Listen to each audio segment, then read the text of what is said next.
I'm Rosie. I'm the head of sales enablement at Sten. We are a fintech company based in Old Street, and I've been there since February, so fairly new.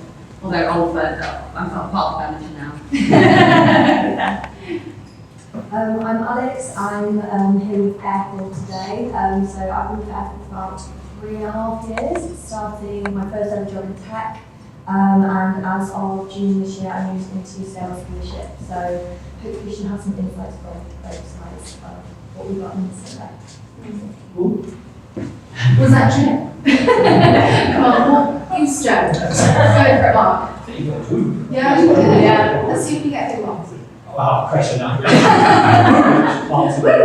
I'm Mark Akers, co-founder and head of sales at MySalesCoach, and we did the report with Aircall, so we want to talk about that. Amazing. Woo! So, we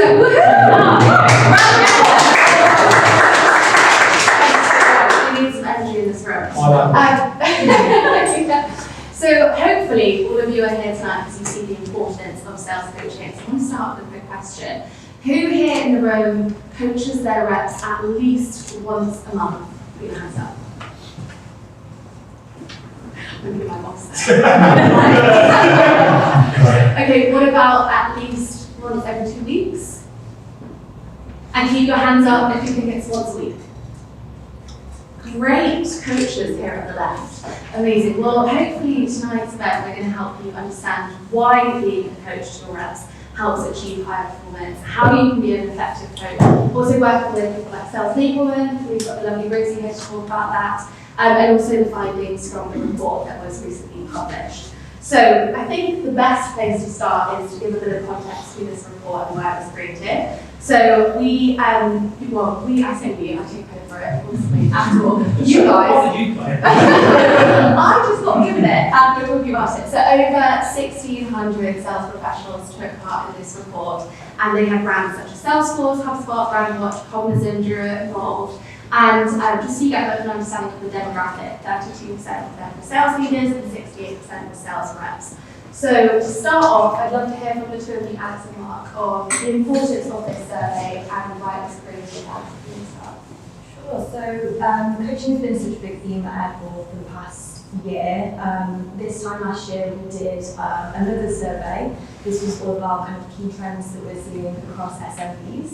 And a really big gap that we noticed was that people were talking about how to retain and grow the talent that you've already got. So with that, we kind of came to the conclusion that coaching is going to be a real focus. It's been a real topic, especially in terms of the way we've developed our product as well. So when I joined Aircall 3.5 years ago, it was a phone system that integrated review tools. And it's been really interesting to see how we've kind of adapted that to basically what is required of SMBs in this space, specifically kind of sales leaders, like what they're looking for. So when MySalesCoach came along doing this survey with us, it made a lot of sense, and we were really keen to hear more about what you guys have to say, basically. Yeah, I'll add to that. So the reason I want to do the survey, I've been in the sales coaching space for, I think, close to 10 years. I speak to sales leaders every day. I have done for that period of time, 2 or 3 a day on average. And no one's ever said to me, coaching's a bad idea, or we don't want to do that. Like, everyone buys into the value and importance of coaching. Countless studies show the impact of coaching. Like, just a quick Google away, loads of studies show the impact of it. If you look at job specs for managers, when you recruit managers, they all talk about coaching being a key responsibility of that role. I think one of the studies showed that 74% of organisations rate it as the #1 responsibility for a manager. So I have lots of those conversations, but we wanted to create our own study. We believe this to be, no one's corrected it yet, the world's largest study on sales coaching specifically. So yeah, over 1,600 people took part. It's obviously very recent, only a couple of months ago. I want to say, okay, well, let's see what the actual reality is. Everyone talks a good game, everyone talks about how important coaching is. It's on job specs, it's what management talk about, but is that the reality? What do reps think of the coaching they get? What's the impact of it? What's the quality of it? What do managers say about the coaching that they do? How often they do it? And actually, what's the disparity between what a manager thinks and what a rep thinks? And so that's what we do. We want to do a survey. We want to partner with a company that we know and get well with, and that's Aircall. We're customers of Aircall and have been since, I think, like day 2. co-founded data companies by April. So I did a survey, and the results, not surprising, but really sort of eye-opening, real call to action to all sales leaders. It's always funny in events like this, I'm with a room full of people that obviously care about their careers, development, and that's why it is. A lot of what we say can resonate. It's the people that aren't here that probably need the wake up call. But yeah, looking forward to getting to it. So what we're going to do is we'll share the recording with you all after, and then you're going to send this to somebody that you really think needs to listen to this. That's great. But you make a really good point. It is people that come to these events that actively want to learn, and probably, as we've seen here tonight, already doing it. So we'd love to also learn from all of you. We're going to have time for a 15-minute Q&A at the end, so please do think about your questions. But I'd love to hear, Lee, as well, from your perspective of being a sales leader. What is the impact that you think good sales coaching has on your team, or have you seen at your campus? Yeah, I think good sales coaching. I think coaching goes two ways, right? Like, it's not only about coaching, it's also like how you coach and what you coach, right? So it's effective coaching. I rather refer to it as effective coaching. But I think in general, you really see like people growing and having actually a long-term journey within a company if they're receptive to coaching. And people that are reps that are not receptive to coaching are probably ones that leave quickly, do the same role again, but also leave quickly other jobs as well. So kind of the lasting, continuous learning environment, super important to growth and I guess development as well, like also becoming a leader as well. Yeah, you can really see the impact that it has on potential of your employees, and we'll probably talk a bit more to next one. And Rosie, from an enablement perspective, what's the impact on you? I think so. I work with leaders and I work with reps as well, so I'm kind of a weird middle person for both of them. And I think, not only is it beneficial for the rep, obviously, but it's also so beneficial for leaders to understand what good coaching looks like. If they have ambitions of their own, if they have goals of their own, it can really help in terms of understanding what effective coaching looks like, applying that coaching, seeing the result of it, and then progressing forward as a manager, And I think, I'm planning on talking a little bit more about this later on in ways that enablement can help support this, but I think, obviously, the report states how important it is for reps in terms of performance and revenue attainment, specifically sales coaching, but then as well, I look at the flip side of manager enablement, manager reinforcement, showing them what good coaching looks like and helping them to then develop their players. Great point. So there's 3 points that we're going to be discussing today, which were the three key things that came out of this report, which is correlation between good coaching and voter achievement, how much reps say they're being coached versus the leader's perception, which is an interesting point, and then all around quality of coaching. So not to sound like a school teacher, but really want to get you guys involved. What percentage of leaders that were surveyed agreed that regular coaching has an impact on influencing quota attainment of their teams? A few guesses, just shout some numbers out at me. 65. So were you going to say, anyone else? 75. Great guess. One more? Let's go with 60%. 96. So you're all wrong. This is really interesting because low achievers are actually more than twice as likely to not receive coaching at all. So this is a remarkable statistic that reinforces the business value of investing in better coaching for your team. So Billy, I'd love to ask you, because obviously you know the impact that it has for reps, and hopefully today we'll talk about how's that affecting coaching that you said. But when we're looking at budgets, not everybody has that budget to have coaching in their company. So when you are talking, and this is the pre-submitted question that I thought was interesting, is what are the messages to convince the CFO, CEO, CMO, HR execs who may be responsible for allocating budget for coaching? Good question. Before I answer that, we don't have budget in case anyone wants to sell anything.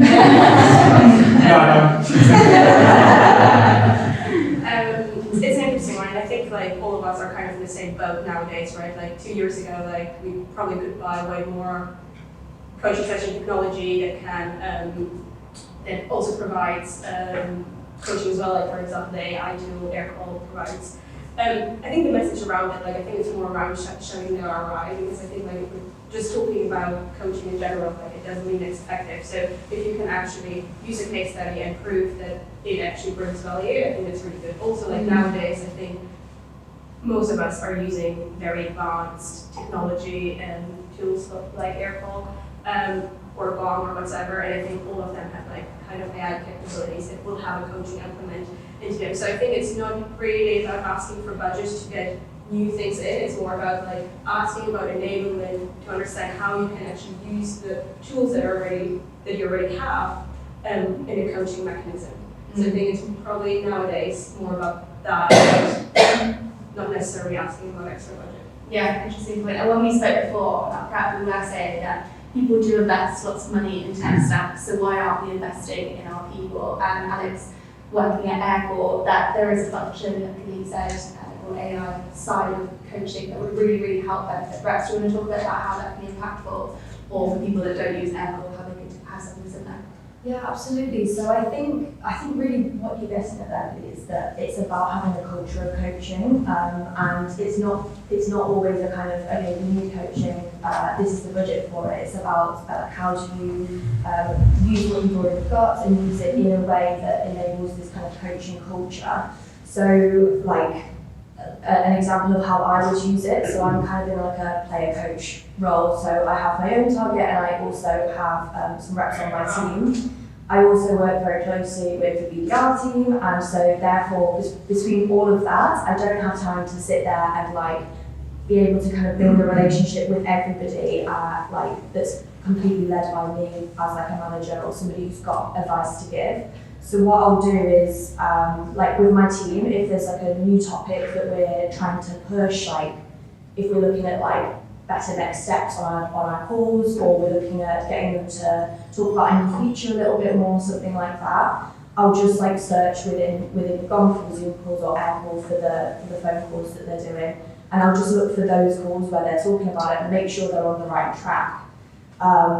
Like similarly, like Noah, my BDR, is just like over there, like does a really good job of sending me calls. And to be honest, if I was to listen to all of those calls the old-fashioned way, maybe he'd be sending me even more calls. But actually, I wouldn't have time to do that and effectively coach the rest of my team. So to kind of get past that, I'll like look at the summary, look at the key point. He might have messaged me and said that there's a certain point that he felt we could have done better on. And I know that if he sends me a call, even if it's a 15-minute call, I can give him some feedback within 3 minutes. So it's about having that kind of coaching culture and also being super time efficient in the way that you deliver feedback and kind of, make sure that people are able to ask for help when they need it, really. And Mark, MySalesCoach is built all around development and sales coaching. So when we look at high quota attainment, what are some of the things that you can share with our audience today and the key attributes that you're really seeing has a benefit on that performance? Yeah, so I'll probably answer the question in a long way. Please do.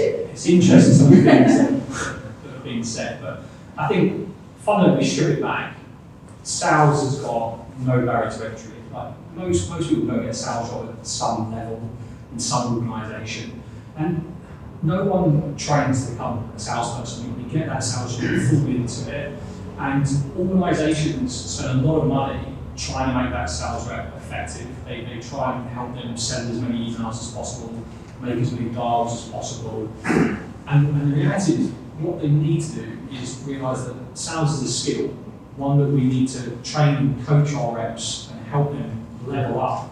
And as sales leaders, that has to be, when you understand it, you say you have all the time, just wince a little bit, because I think, I get it, we're all strapped for time, but that is our job as sales leaders, is to spend time with those individuals. And call coaching, I'm a massive advocate for call coaching. It's so important. It's just one slice of the pizza when it comes to a sales professional and what you coach them on. If you think all the things an SDR needs to learn in today's market, when I started as an SDR, it was, can you make cold calls? Now it's, can you social sell, can you research, can you write great emails, can you create videos, can you send voice notes, can you do all these wonderful things? As an AE, it's more than just discoveries and demos. Mindset is a huge part of it. And when it comes to coaching, like you said there, is it 2 times less likely to get coaching if they're found in the role? And I think that's what organisations need to do. They need to, okay, this is a skill. Let's not spend all this money on letting them send more emails. Let's not spend all this money on giving them more leads, because they're not equipped do the job as well as what they can do. And I think that's the key problem that we're trying to solve. And in the sense that lots of people have had success in sales, they get promoted to a manager role. That doesn't mean they're a good coach, doesn't mean they're a good manager. Sport's the best analogy for that. You know, how many football players have brilliant become managers and crap. And sport in general, you know, like if you look at any sports person, they've all got coaches, even the most elite. And it's the same for lots of roles in the world, you know, doctors, lawyers, like they all work with people that push them and challenge them. I think sales gets left behind because it's not treated in the way that it should be. That it's a skill. You know, all the studies point to investing in coaching and training that person to be the best that they can be. Not the most efficient, but the best they can be helps them sell more. Yeah, great quote. I wasn't too long, so it's all right. It's fine. Okay, so the second section that we wanted to discuss was how much reps think that they're being coached versus leaders' perception. So another show of hands for you all. What percentage of leaders claim they coach their reps at least once a month? And we had some hands up in the reps, maybe. Is it like 3/4, 75%? Interesting. 80%. 90. 98. What? So the thing is around 90, so 90%, which is high. Not quite as high as 98, but still high. So then what do you think the percentage of reps that say they are rarely or never receiving coaching? 50. 35. 75. Well, it's good that it's not as high as that, so it's not all doom and gloom. It's 38%, but there is still such a disparity that you see between the 90% and the 38%. And even more shocking, 14% of reps say that they receive no coaching at all. So that's 1 in 7 reps left without any direct coaching to improve their skills and performance. I know this is not the Q&A part. No, please do. Get it Sorry. involved. Come on. How are you guys defining coaching? Because coaching is like such a general term. Yeah. You're doing a survey around coaching. Did people have to define, was there a definition of what coaching is? I think this is where it's really interesting, is where these leaders are saying, yeah, I'm doing coaching, and maybe the reps are feeling more like they're being trained and enabled, and there's a new feature or there's a new tool they're supposed to be using, and the leader is like, tick, that's this month's quota of coaching. But actually, when it comes to like more holistic, like the definition of coaching, which I think we kind of agree is more about like your long-term goals and kind of your fulfillment and how you're feeling about hitting your quota in the short term, but also where you're going in the long term. I think that's where the disparities coming in. Is that not like helping people in terms of understanding like career trajectory? I'd say that's a big part of it. Yeah. I wouldn't say that's everything. What do you think? Like, what do you think? So I spend a huge amount of my time coaching AEs, and like I'm here because I want to better coach my AEs. Like that's why I'm writing about next year. So I'll come in for that. For me, what I care about is how many of the demos that we do can we convert to like qualified opportunities in the middle of our pipeline that are genuinely winnable. Maybe they're qualified to bank, something like that, and starting to develop Medic. And then the next conversion rate we track is how many of those middle of the pipeline real opportunities can we effectively close. And I think about everything I do in terms of coaching as either it's affecting that first conversion metric, which is doing a great first demo and getting people up to the middle part of the pipeline, or everything that's involved in somebody that is interested in seeing some sort of proof of value. How can we get them from there to winning their business? And that second part is way less formulaic, right? It's not a demo, it's not qualification, could be anything. So that involves a huge amount, right? Like some of it is watching back a demo on Gone and being like, cool, did you do good discovery? Was your demo good? Did you show all the features that you should have done? How did you agree next steps? The second part is, as I said, way less defined. But none of that relates to where do you see yourself after this year and next year and after that, which is more like, for me, I see that as career development, career progression. It's a really interesting point. Rich, do you have a point? Yeah, I'm sure I'm not going to hide out the debate, but this is the key part of the discussion is I think what sales leaders think they're doing as coaching is not being perceived by sales reps, and ultimately the only thing that matters is what the salesperson believes, right? Because what they find is valuable. Because if what you do is all about you as a sales leader, how can I move this deal closer to converting? Actually, what that is basically making it about you and like your objectives. And I think that's where the disconnect happens. is salespeople want to learn after coaching, they have to go away thinking, has that interaction leveled me up as a salesperson in being more successful in where I am today, where I want to be in my future career? And if that isn't what they've experienced, like this has helped me, not helped my boss, not helped the company, that's where things fall down. And I think that's where, like, as sales leaders, and I've been in this position, by the way, you get caught in the chaos of the quarter. What can we do to move this deal forward? How do we get this deal done before the end of the month? Like, how do we get this prospect on the phone to get this together? Actually, all of that stuff is about you as a sales leader. And the salesperson, and you might think you're helping the salesperson, actually the salesperson is thinking, you're basically asking those things, telling you those things that helps you, doesn't help me. But that's just my comment. I've been there and I've experienced it, and that's where I think a lot of the disconnect comes from. Yeah, that's a very interesting point. And I do want to ask you, Matt, where do you think that disparity is? Like, where does that come from? Right, so me and Rich are colleagues, I should say. So I agree everything he said. I do. Rich deserves a lot of credit. Rich did all the work on the survey. It doesn't feel right to me that I don't say that, because I'm just saying it. Rich did all the work for the survey. But here's the thing, it's very hard to be a manager and the coach. As a manager, you're well placed to train, right? You've probably been successful at an organisation, certainly as a seller at a previous organisation. So you're well placed to train the individual.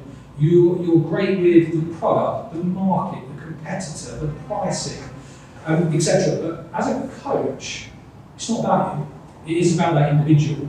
But how can you make it about the individual when, as a manager, you've got that quota to hit for that month, that quarter, you're getting your boss breathe down your neck, you're trying to forecast. That's what, who as a manager just jumps on a call and tries to save it, rather than let the rep run that call and then sit down with them and coach it. We jump on, we know we've got better answers, we know we can handle that opportunity better. And reality, the rep doesn't learn anything, they just watch you, and it starts to create that, almost that need where, I need my manager on the call, and then they're not learning developing. So I think part of the disparity is managers are doing what they need to do to help that rep achieve what they need them to achieve. But a rep needs more than that. And like I say, look, a big part of it is mindset. A big part of it is sales skills. A big part of it is personal growth, right?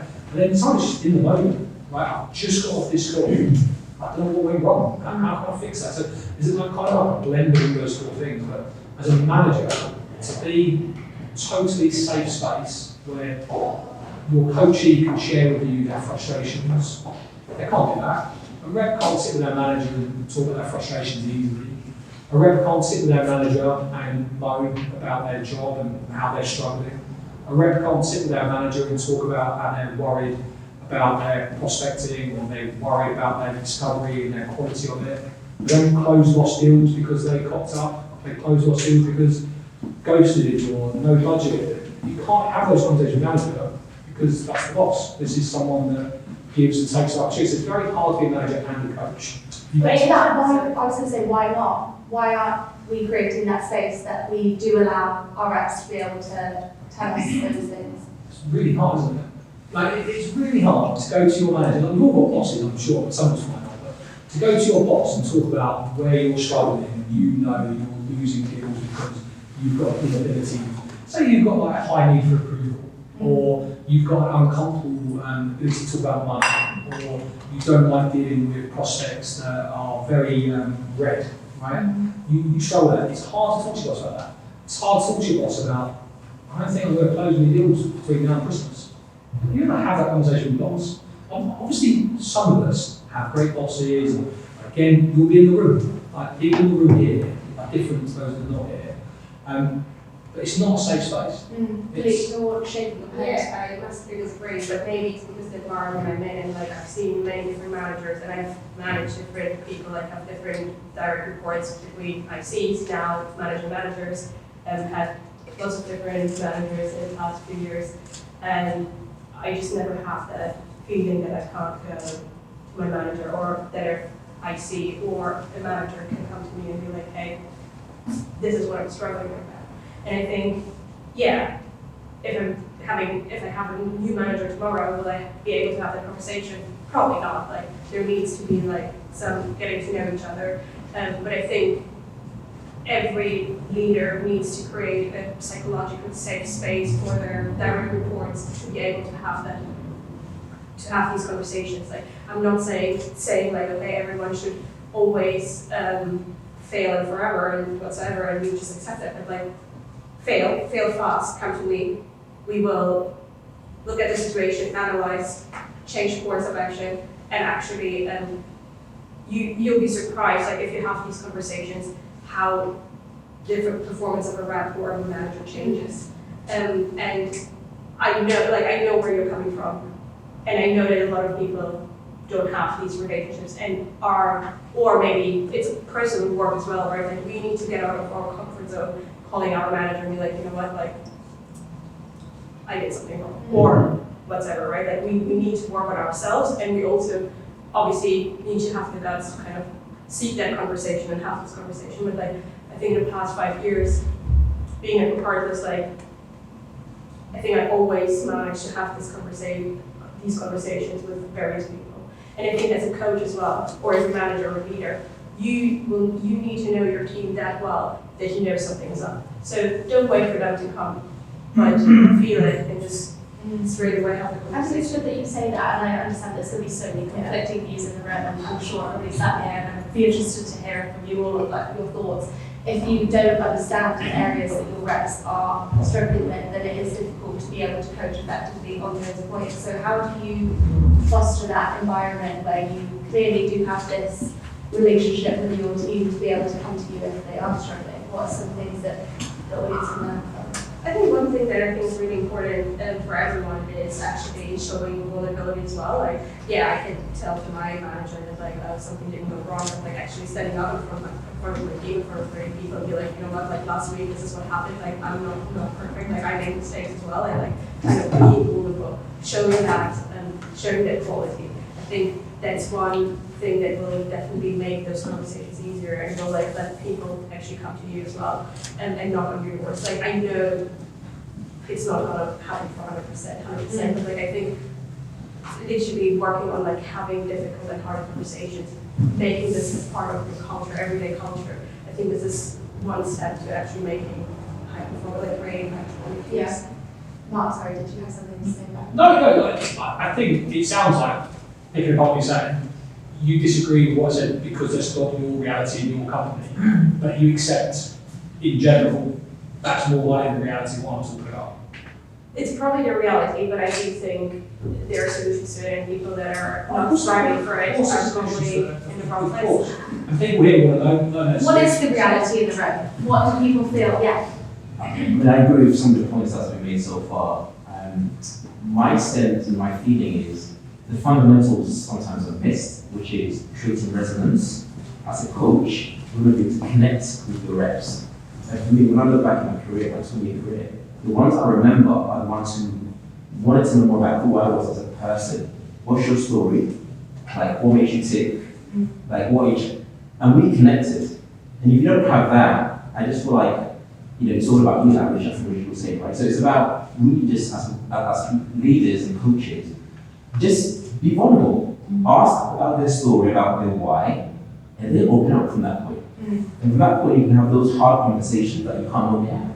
So I think the foundation has to be built for that long, coaching cycle. Otherwise, it works for a short period and it falls off. Yeah. I think that's key. I don't disagree. I think here's the reality. Lots of people get promoted. They don't get training and coaching on how to be a good manager or a good coach. Definitely. And that's where it falls down. They don't know how to do it. So they revert back to, do what I did. That was naturally for me. Yeah. Dan, you have a point? Mark kind of covered it there, but Mark talked about it, where you said about the sales manager or director, whatever, jump on the phone and do it. And my question was going to be, do you feel they do it because that's all they know how to do? Because that's how they've just been brought up and it's easier for them to do it, and they haven't actually been given that educational path and coaching from the business to help them understand how they then coach the individuals and how they're in a position of a leadership role? I've got a question. We're all sales leaders in here, put your hand up if you've ever had formal sales management coaching. Stole my question. Apologies. But I guess that proves the point, right? And this is a room that we're going to have skewed data because they're all investing their careers here. Do you know what I mean? To answer your question, what was your question? It was about. I felt like it was a long one. It was about, is the reason Why managers do it? Is the reason that the reps aren't getting coaches because the managers don't know how to coach because they've not been taught how to coach. So that's part of it. Managers don't get that coaching on how to coach and how to train. In terms of jumping on a demo, it's that cycle. We all live in that month to month, quarter to quarter.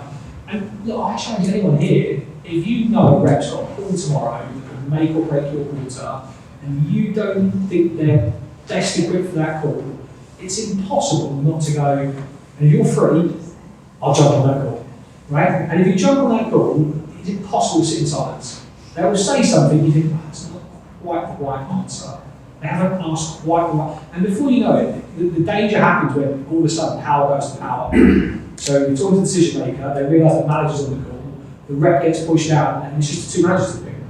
And I've got everything in the world. It's like, I took my son to ride his bike recently, and I had to say to him, you know you're going to fall off the knee. You know you're going to hurt yourself. Fell off, hurt himself, didn't touch him for 2 weeks. But I had to let him fall. I had to let him get that scar. That's harder in a sales environment. Like, as his dad, it's okay, I've put a nice hat on the track. As a sales leader, you miss the quarter, and you miss it again, and you miss it again. Like, you've got to jump in where, and that's the difficult. The rep doesn't learn anything. They just see how great you are.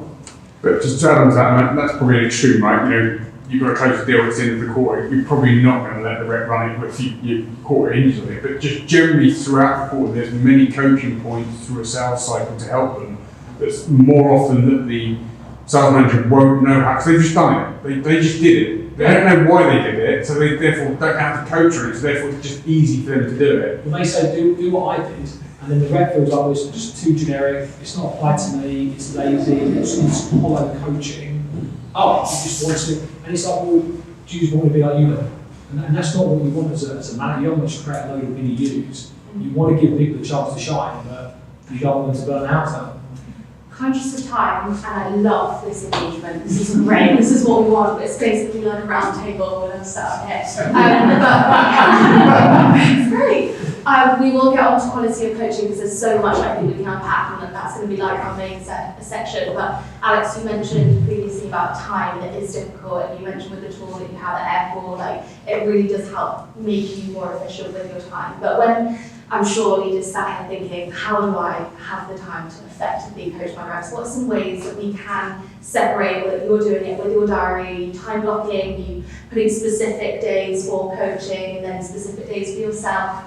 Just share some insights. So for me, when I started this role, I had a conversation with somebody. It was really, really helpful, and they were like, okay, how much of your quota is your own and how much of it is the rep? So I worked out, okay, like how's it split? And then I was like, how many working hours in the week have I got? How much of the time that I'm going to like commit to my team am I going to commit to enablement and coaching? Because I came into this role and both of them had been at the company for a little while, but had recently kind of moved into the team. So luckily they're kind of all it is, and I was in quite a good spot where they were actually going to listen to me. I didn't have to earn their trust so much. But basically I worked out, okay, if I spend an hour a week with both of them in the room, that's going to be really helpful. And I soon realised it wasn't that effective. So we still have that weekly slot. We still have an agenda that I set, and they're very welcome to suggest things, but I kind of lead it and I kind of bring in different topics. But it's so much more about the day-to-day, like if like Nova's sending me a call, or like I find myself with like 10 minutes spare because I'm in this like habit and routine of like knowing where I can just almost like micro coach, if you like, without sounding too micromanagey, like just looking at like what they're doing day to day rather than what they come into this formal enablement session talking about. That's really made the biggest difference. And it's when I think about at the end of the week, like how much time have I spent doing those little kind of like feedbacks and these little conversations, like when we're going to get coffee or whatever. That's where I've noticed it's actually almost like double the amount of time I'm spending per week on that sort of thing. And are you asking each rep individually, how do you want to be coached? Because everybody will have their own ways. and preferences? Yes, but I feel like it's interesting because I feel like, again, because they were kind of all ears when they came into this role and I came into this role, I don't know if they knew how they wanted to be coached, so it wasn't as simple like this is what I want. It was more like over time we've started to understand like each other's communication styles. Some people are more direct, so some of my team members will literally be like, what did I do here, what went wrong? And the other ones want you to do a bit of a compliment sandwich of like, this thing was really, really good, and then this maybe like any ideas what you could have done here, and then end with like, but you're doing really well and you're on track. So yeah, it's an interesting one, but it's just, it comes back to this idea of the culture of coaching and like bringing it into your everyday. I think that's what makes a difference. So like the compliment sandwich. Yeah. What the hell Rosie, some interesting stat that we saw in the report was less than 5% of reps want to be coached by sales enablement. So Breaks my if heart. you would like to be, but was such an important part of the cog, and you can bring so much value to the team. So I'd love to firstly hear your reaction. Were you surprised when No. you heard that? No, I wasn't surprised at Why all. not? Enablement is firstly, enablement is so different in loads of different companies. Like, and I mean, I was the first enablement hire. I set up the function by myself in my current company, but I remember going in and everyone was like, that's training, right? Like, where do I start? And so I think, What is enablement then?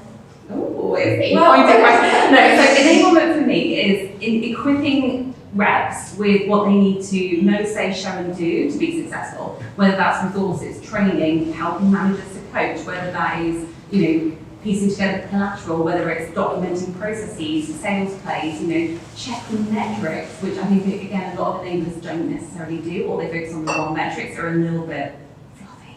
And so I think, I wasn't surprised to see that stat because, again, everyone has different ideas of enablement, but I think there are a few reasons for, why that stat has materialized.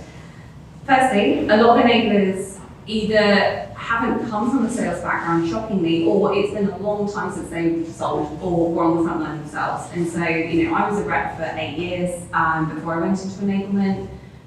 So I understand what it's like. I was a BDR, AE, AM, you name it, CSM at one point, randomly. And I think, a lot of enablers don't necessarily, it kills me to say this, but they don't necessarily have that credibility of rep because they haven't been in their shoes or they haven't done it for a long time.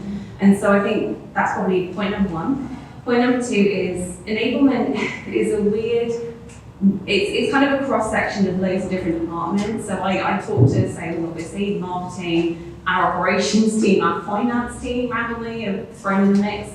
And, we are so taken away from the front line a lot of the times. A lot of enablers are fighting fires or doing, whatever they need to do to help reps, but they're not actually listening to reps, or they're not sitting in the sales teams hearing the reps, even on the sales floor. I mean, I sit, my desk is like next to the reps, and so I get to listen to all the juicy calls that they've got. But I think if I didn't have that, I would be so, again, far removed from it that I just, I probably wouldn't feel as though I had the credibility, and it probably would be mutual, honestly.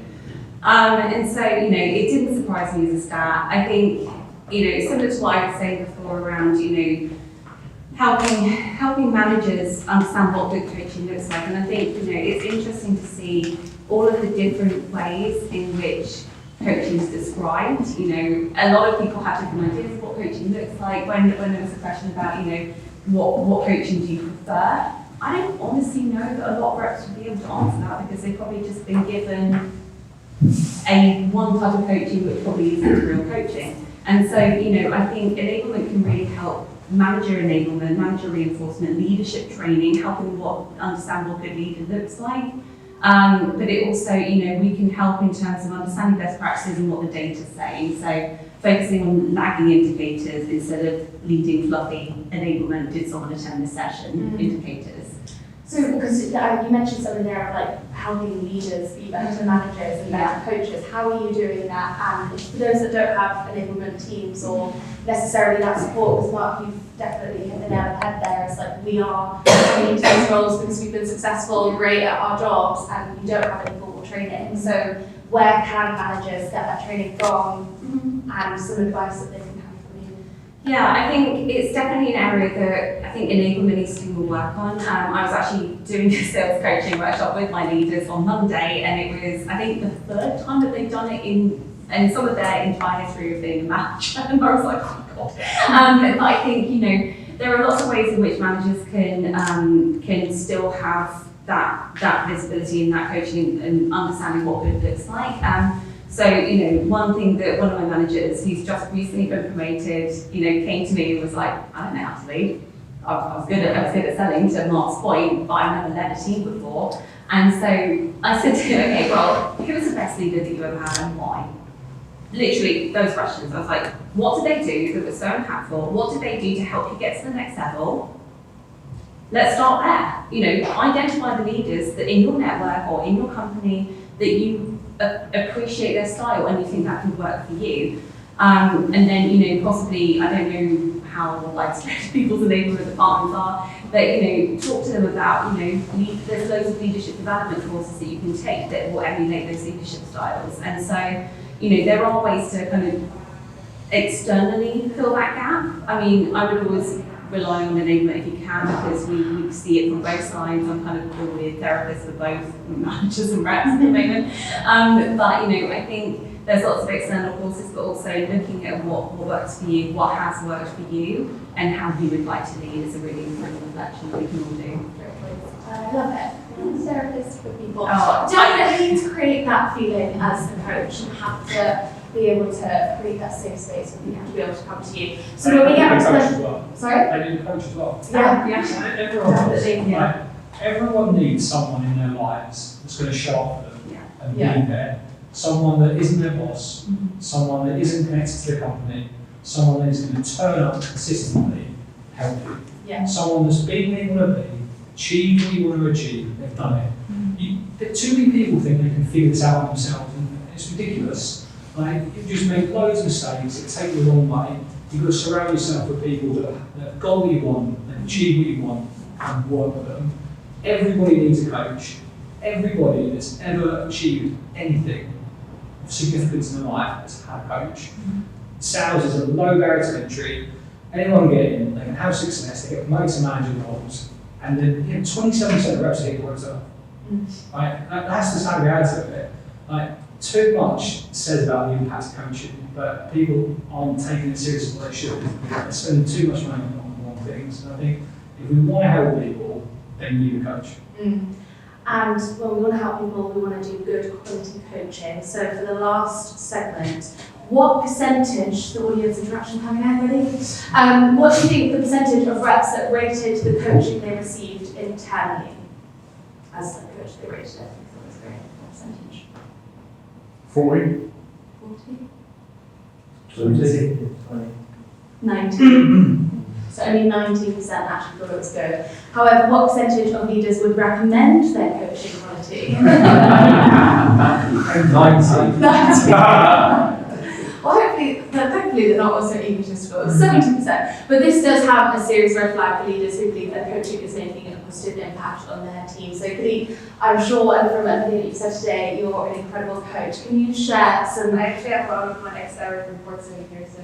Oh, well, what Get another mic.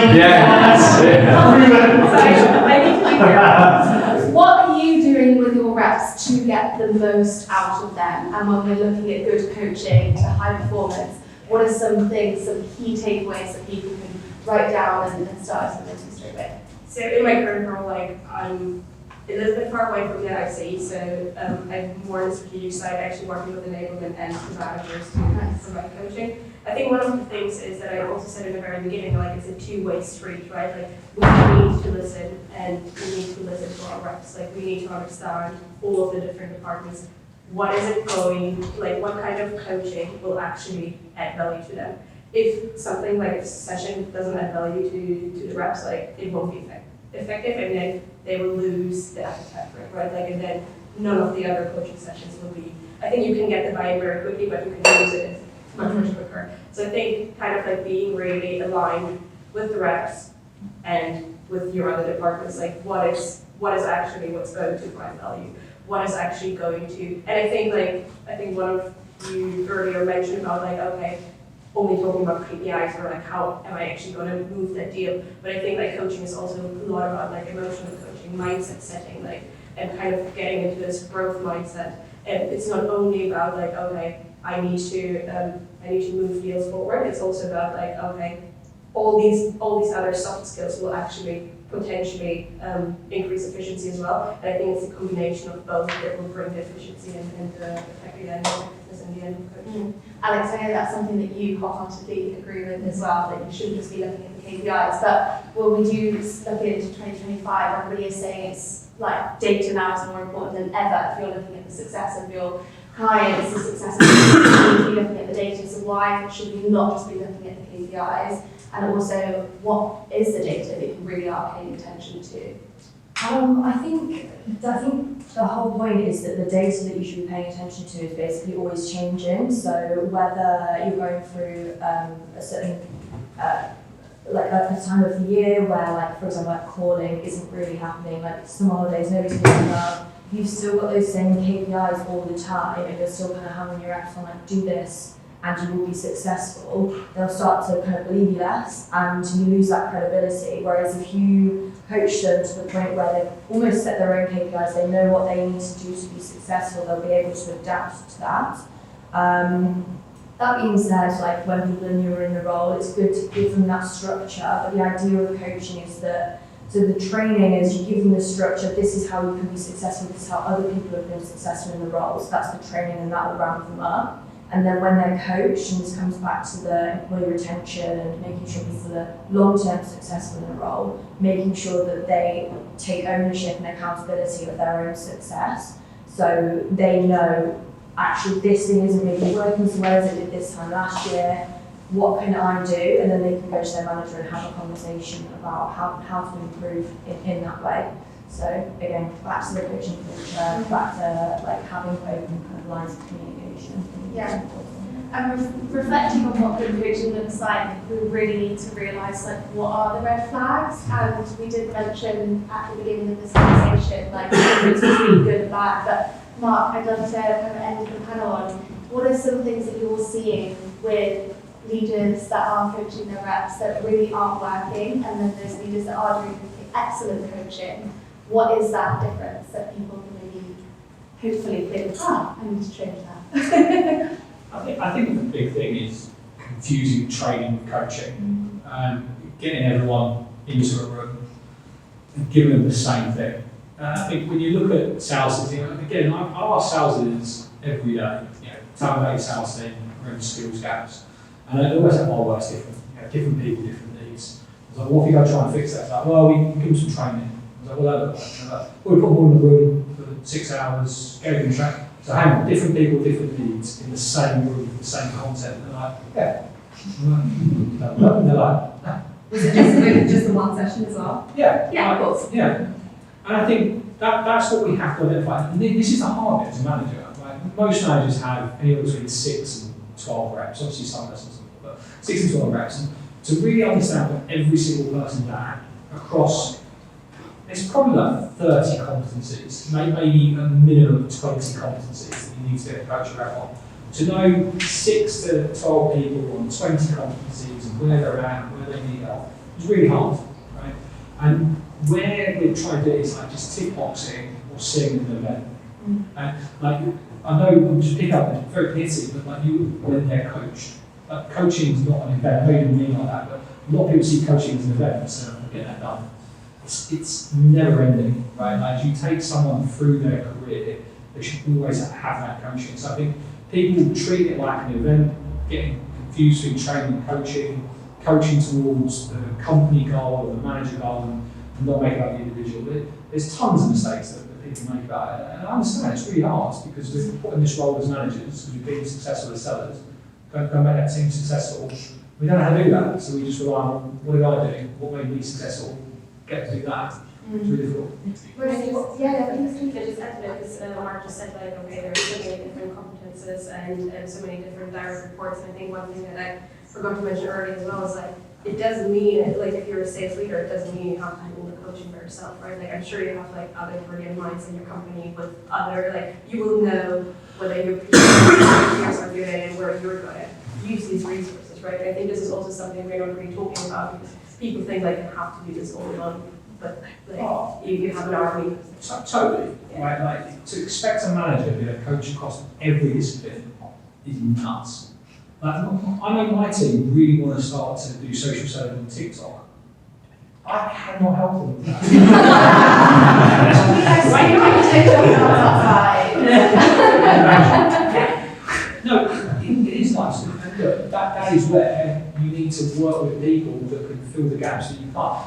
That's the thing, like coaching, like external coaching, some companies do that. It's not an either or, right? We all accept coaching is great. And I know if I gave every manager an extra 10 hours a week, they'd spend some of that time coaching. So should their lack of time be the reason they don't do what they know is helpful for the team? No. It's about can we accelerate this development, this journey, and that progression. Rosie, to finish things up, is there anything that we've missed that you wanted to add when it comes to the quality of coaching that people can really start implementing? I think the biggest thing for me when I kind of coach leaders to coach is the whole ask versus tell approach. And so, when we think through training and coaching, a lot of managers will train, but they'll tell, and they'll be like, this is what to do, this is how to do it, this is why it's important, this is the impact of doing it. And I'm like, cool. But at the same time, I'm like, coaching is all about asking, in my opinion at least. Happy to be corrected here, but you need to ask the rep, how do you think that call went? Where, what was the good bits about it? What were the bad bits? And I don't think a lot of times we're not asking the reps, we're telling them that call could have been better, try this, or I'm not really sure that we're doing that, so let's practice that. It's like, let's stick on the rep. Yeah. Let's try and get some of the answers out of the rep, because I'm sure they know the answers deep down. Probably take a few, really strategic questions to find out that information, but they'll know it. Or if they don't know it, that's when you tell and then show. So I think that for me is the difference, and that's what I'm helping my leaders with at the moment, because a lot of them tend to tell. Well, let's just take a step back from that, and I'll role play with them, and I'll pretend to be their rep, because God knows I've had a lot of bad coaching as a rep, so I know what it looks like. And so I think that's the biggest thing for me. That's just understanding the difference and trying to incorporate more asking and more questions in your coaching. Amazing. Well guys, thank you so much for speaking on the panel. And now this is the roundtable discussion section. So we've got 10-15 minutes. I want to make sure that you get the most out of today. So if there's anything that you feel like hasn't been asked, or any challenges your teams are facing at the moment that you can kind of workshop with our panelists, but also with each other, please feel free to bring them to the table. So does anybody have any extra questions? Yes. I haven't read the book, so coaches. What?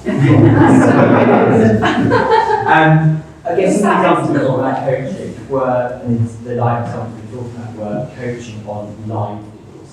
So 2 questions. One is, does the report actually look at what proportion of the coaching is done on open deals versus closed loss? And then equally, from a panel point of view, where do you typically coach? Are you coaching on live stuff, where you can influence it, and as a leader you can jump in to pick up the question, influence quota? Or are you coaching on loss, where you can't influence it, it's dead, it's done, but it's coaching for next deal, next month, next quarter, next year? So that's something in particular, like. Well, it was about the report, so. I Probably think. quite late to ask, probably quite late to ask. I think it's so much more interesting as a manager to coach on something live, because obviously you've got that skin in the game. Like there's still very much a chance that this could make a difference to month, to quarter. But I think from the rep's perspective, they're going to have a bit more of a clouded view, because if it's something that you're aware that your rep does already with the happy years, or one of these sorts of problems that they might have. Challenges, not problems, we say challenges. I think it's kind of hard to give them that advice in the moment, or before they're going on to a big call or something like that, and for it to be received in the same way. Because I've noticed that when we get to a point where we do, it doesn't have to be a closed loss review, it can be a closed won review, and we can work out why this worked. And you could also take it and see what alternative avenues could we have taken to make this more sure. If this person had been on holiday, what would we have done? Like, you've got the real life context, which makes it interesting and engaging to your rep and probably to their team members as well. But you can get a little bit more kind of theoretical about it, and that gets their like imagination going, and that I think is them kind of owning their coaching. So you're just enabling that. Great answer. Anybody else? Yes. I think Rosie may have already kind of answered this, but there's that blurred line between training and coaching, and such a wide spectrum. So we narrow in on what was said earlier about listening to a cold call. It'd be great to get the panel view on, because I personally believe I can be trained on that call and I can be coached on that call. So it'd be great to understand from the panel what they would see the difference as between being trained on that, sending a cold call, and being coached on that cold call. I would say that I have coached some of your cold calls in the past when we worked together. We have a former boss. So maybe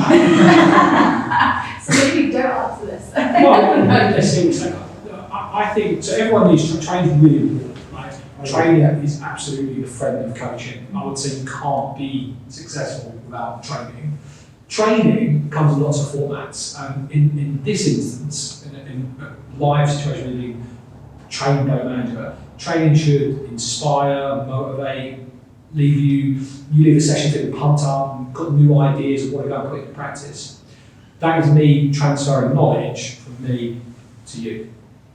Coaching is actually, okay, Sean, what did you hear there? What was going through your mind? Talk to me, when they said that, how did you interpret that? Let's role play that again. What other things do you think you could have said at this moment in time, right? And coaching is more about, let's break this down together, but I want to put you in the driving seat, I want to ask you questions, and I really want to get to a place where you're coming up with the ideas, and I'll ask you the questions to get you to where I think you need to get to, but I want it to be you that's coming up with that. And look, sometimes reps just need the answer, right? I was going to say pulling the hair out, Sean. Right.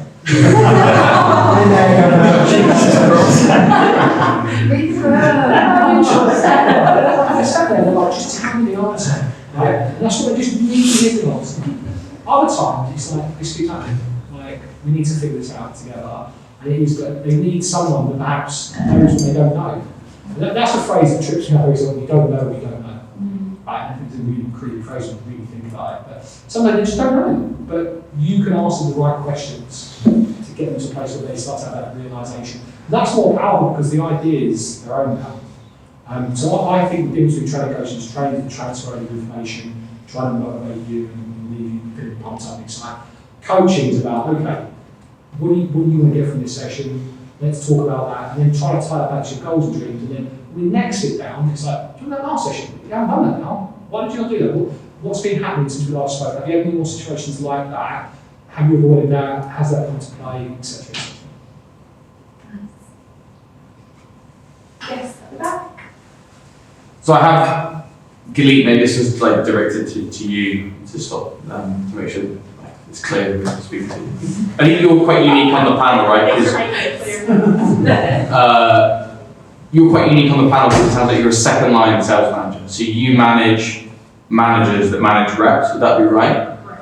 How many people have you promoted into one of those manager roles from an IC role? Because I'm a manager, right? Like I used to be an IC, now I'm a manager. I report to a founder. I don't report to a chief revenue officer. So there is only one line of sales management, and I'm thinking that potentially we're setting up a lot of sales managers to fail because potentially for the last however long you're a top performing IC.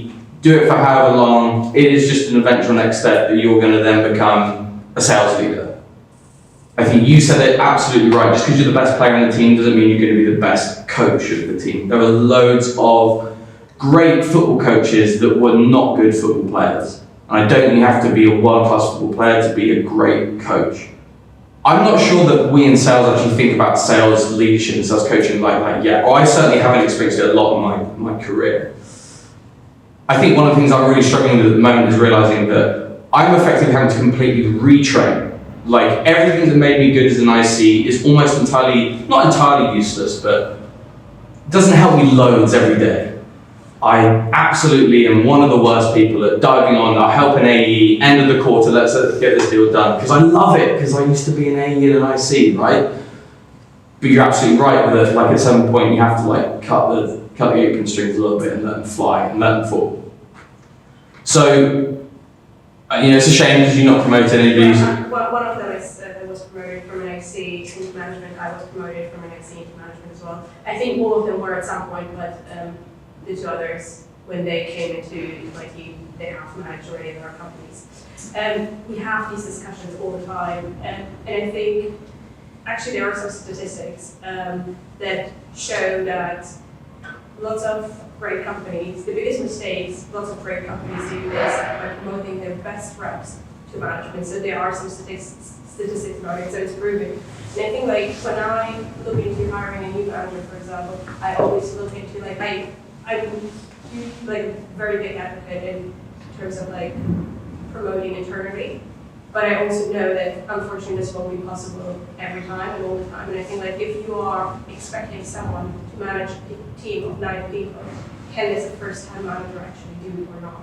And I think that's where I potentially tend to go a step back and be okay, maybe we actually need someone with a bit more experience. If this was more of a team-based position or a 4-people team, maybe this is the right thing. I'm not I wouldn't say no to every IC, but at the same time, I think there needs to be some other experience, or potentially they need to take. We have, for example, a few reps that are taking coaching or training sessions into their own hands and are okay, I'm going to run these every week, and they've done it for 2 years, right? So you will be seeing some qualities in some reps that potentially have that leadership. But I do think if you're actually everyone needs leadership coaching, but I think if you are promoting an IC to management, I think there is an expectation management. I think everyone, I think that hiring manager needs to make sure that your role is changing. This is very different, and I think that hiring manager also needs to explain to them what it actually entails and how many people cases you get into, because this is probably not something you're signing up. You think you're just going to manage some deals, but no, this is just a small project, right? Mm-hmm. So there are much more to it, and I just think lots of people, we have actually a few years back I experienced where someone actually wanted to move into management, and after a few months they just said, okay, I'm actually going to step back, it's not for me. And I think having that conversation with yourself or with your peers and really understanding, okay, potentially this is not the job for me, is really important as well. Great. Well, thank you so much for all of your questions. We have a huge round of applause.